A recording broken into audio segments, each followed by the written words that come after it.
بسم الله الرحمن الرحيم. عن عبد الله رضي الله تعالى عنه قال: كنا مع رسول الله صلى الله عليه وسلم في سفر فانطلق لحاجته فرأينا حمرة معها فرخان فأخذنا فرخيها فجاءت الحمرة فجعلت تفرش. الحديث رواه ابو داود. حضرت عبداللہ فرماتے ہیں ہم نبی کریم صلی اللہ علیہ وسلم کے ساتھ ایک سفر میں تھے.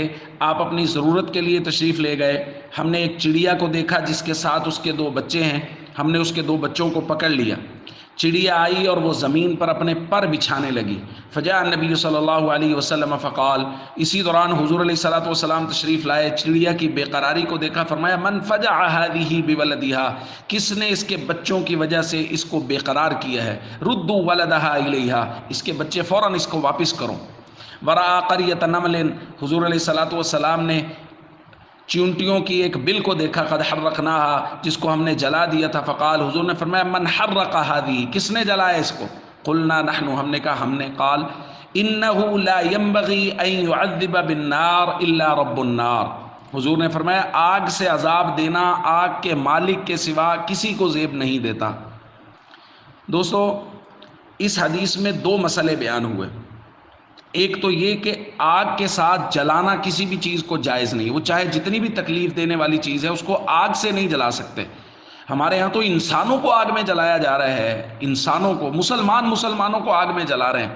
کفار تو کریں گے ہی، مسلمان جلا رہے ہیں. کسی کیڑے مکوڑے، کسی کیڑی کو بھی، کسی چینٹی کو بھی آگ سے جلانے کی اجازت نہیں دی گئی. حضور علیہ الصلوۃ والسلام نے سختی سے منع کیا. اور لیکن یہ ہے کہ گھروں میں اگر کوئی چیونٹیاں وغیرہ ہیں جن کی وجہ سے گھروں میں کوئی مسئلہ ہو رہا ہے، ظاہر ہے تکلیف ہوتی ہے، تو اس کے بارے میں فقہ کا قانون ہے قتل الموذی قبل الایذاء. جس چیز سے ایذاء اور تکلیف پہنچتی ہے، ایذاء پہنچانے سے پہلے اس کو قتل کرنا جائز ہے، لیکن اس کو جلانا کسی بھی صورت جائز نہیں، مکھیوں کو یا چیونٹیوں وغیرہ کو. اور دوسری ہمارے آقا صلی اللہ علیہ وسلم کی وہ شان کریمی کہ حضور علیہ الصلوۃ والسلام ایک چڑیا کو بھی بے چین اور بے قرار برداشت نہیں کر رہے، اور فوراً فرمایا: ردوا ولدها الیہ، بچے فوراً واپس کرو. اور حضور علیہ الصلوۃ والسلام خود بے چین ہو گئے اس کی وجہ سے.